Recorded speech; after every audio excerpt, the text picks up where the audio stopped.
रूहानी का भाई गुरु और रूहानी का डाइवोर्स करवाएगा वकील के साथ आता है गुरु के घर पर। सीरियल इश्क जुनूनी में आ गया है बड़ा ट्विस्ट, जहां पर दोस्तों देखने को मिलेगा कि रूहानी गुरु के घर से बिना बताए ही अपने घर पर आ गई है। और दोस्तों रूहानी का गेटअप पूरी तरह से चेंज हो गया है, क्योंकि वो साड़ी नहीं पहन रही है। वो पहले की तरह रूहानी बन गई है, जैसे दिखा रही है कि वो शादीशुदा औरत नहीं है। क्योंकि दोस्तों उसका भाई होश में तो आ गया है, लेकिन उसका कंडीशन काफी खराब है। रूहानी की छोटी बहन रूहानी को बताती है कि भाई होश में आ गए हैं, लेकिन डॉक्टर साहब ने कहा है कि अगर कोई भी चौंकाने वाली खबर सुनेंगे तो वो फिर से कोमा में चले जाएंगे। अगर आप भाई को खुश देखना चाहती हैं, तो आप भाई के लिए थोड़ी दिन के लिए आप पहले जैसी रूहानी दीदी आपको बनना पड़ेगा। ऐसे में दोस्तों आप देखेंगे कि रूहानी को अपनी भाई के बहुत याद आती है, क्योंकि शादी से पहले दोस्तों रूहानी का भाई ही उसके लिए सब कुछ था। अब दोस्तों रूहानी तो गुरु से प्यार करने लगी है, लेकिन दूसरी तरफ रूहानी को अपने भाई के लिए भी फर्ज निभाना है। जब वो बिना बताए घर छोड़कर चली जाती है और अपने घर पर रहने लगती है, तो दोस्तों गुरु गुस्सा होता है और गुस्से में रूहानी के घर पर आता है। गुरु को देखकर दोस्तों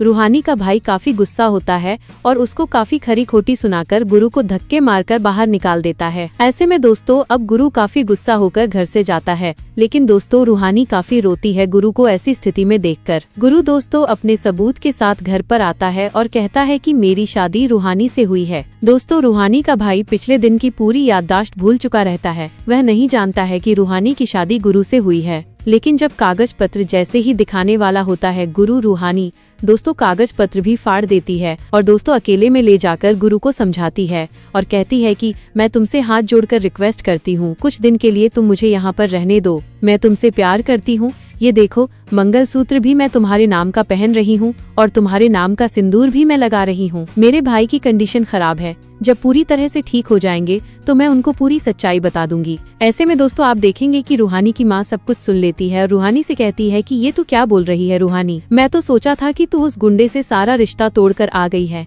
लेकिन तू तो यहाँ पर मंगलसूत्र पहनकर उसके नाम का सिंदूर लगा रही है। लेकिन दोस्तों रूहानी अपनी माँ को समझाती है और कहती है कि माँ आप अच्छी तरह से जानती हैं कि मैं गुरु को नहीं छोड़ सकती हूँ, मैं उसकी पत्नी हूँ और मैं तो अब उससे प्यार कर बैठी हूँ।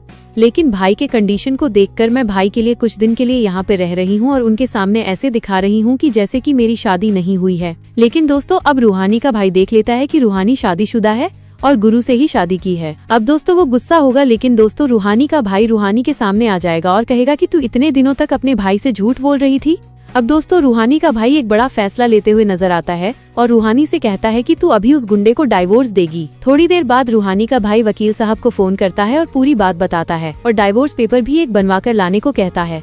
सुबह होते ही दोस्तों रूहानी का भाई पहुंच जाता है गुरु के घर पर अपनी बहन के साथ और वकील साहब भी रहते हैं। इधर रूहानी के भाई को देखकर घर में काफी तमाशा होगा। रूहानी का भाई गुरु से कहेगा कि तू गुंडा है और तेरे साथ मेरी बहन नहीं रह सकती है, इस डाइवोर्स पेपर पर साइन कर दे और मेरी बहन को पूरी तरह से आजाद कर दे। दोस्तों गुरु काफी चौंक जाएगा कि डाइवोर्स पेपर पर रूहानी का साइन रहता है। ऐसे में दोस्तों रूहानी काफी रोती हुई गुरु को इशारा करेगी। अब देखना ये है कि क्या दोस्तों गुरु डाइवोर्स पेपर पर साइन कर रूहानी से अलग हो जाएगा, क्योंकि दोस्तों रूहानी का भाई तो दोस्तों गुरु को कभी भी स्वीकार नहीं करेगा। जब उसको सच्चाई मालूम चलती है कि गुरु ही रूहानी का पति है और दोनों ने शादी कर ली है, तो दोस्तों वो गुरु और रूहानी दोनों को अलग करने के लिए ही डाइवोर्स पेपर बनवा कर लाया रहता है। ऐसे में दोस्तों मामा माम जो रहते हैं काफी खुश होते हुए नजर आते हैं और उनको अब लगता है कि रूहानी अब हमेशा के लिए इस घर को छोड़कर चली जाएगी, कभी भी अब वापस नहीं आएगी। थोड़ी देर बाद देखेंगे दोस्तों की रूहानी की आंखों में आंसू आ रहे होते हैं। गुरु अब दोस्तों पूरी तरह से सदमे में रहता है कि थोड़ी दिन पहले ही रूहानी और मैं अपने प्यार को प्रपोज किए थे,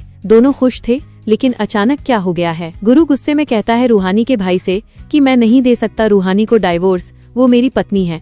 इधर देखेंगे दोस्तों की रूहानी का भाई गुस्सा हो जाएगा और गुरु का कॉलर पकड़ लेगा और दोस्तों मारने की भी कोशिश करेगा, लेकिन गुरु के जो पापा रहते हैं वो गुस्सा हो जाते हैं। लेकिन रूहानी के भाई की कंडीशन थोड़ा खराब होने लगती है, तो रूहानी अपने भाई को लेकर चली जाती है और गुरु की तरफ प्यार भरी नजरों से देख रही होती है। घर पर दोस्तों रूहानी के पापा भी कहते हैं कि लगता है कि अब रूहानी का डाइवोर्स हो जाएगा, उस गुंडे से छुटकारा मिलेगा। लेकिन दोस्तों रूहानी की माँ कहती है कि आप खुश मत होइए, रूहानी अभी भी गुरु की पत्नी है और रूहानी अब उस गुरु से प्यार भी करने लगी है। गुरु को डाइवोर्स वो कभी भी नहीं देगी। थोड़ी देर बाद रूहानी अपने भाई को लेकर घर पर आती है और अपने भाई को बेड पर लेकर जाती है, लेकिन रूहानी का भाई कहता है कि तू चिंता मत कर, मैं जल्दी उस गुंडे से तुझे आजाद करवा दूंगा। और दोस्तों इधर रूहानी के फोन पर गुरु का एक फोन आता है, यानी गुरु फोन कर देता है रूहानी को। रूहानी अपने कमरे में जाकर गुरु से बात करती है और गुरु से माफी मांगती है और कहती है कि मैं मजबूर हूँ गुरु, भाई ने मुझे मजबूर कर दिया है। भाई तुमको मेरे साथ नहीं देखना चाहते हैं, मैंने डाइवोर्स पेपर पर साइन कर दिया है। लेकिन दोस्तों गुरु कहता है कि थोड़ी देर पहले ही तुम मेरे पास थी, तुम मुझसे प्यार करती हो तो तुम कैसे मुझसे अलग हो सकती हो। लेकिन रूहानी कहती है कि तुम चिंता मत करो, मैं सब कुछ संभाल लूंगी, थोड़ी दिन की बात है, भाई जरूर हमारे प्यार को स्वीकार करेंगे। ऐसे में देखना ये है कि गुरु और रूहानी के रिश्ते में क्या नया मोड़ आएगा। आगे की लेटेस्ट जानकारी के लिए चैनल सब्सक्राइब करें।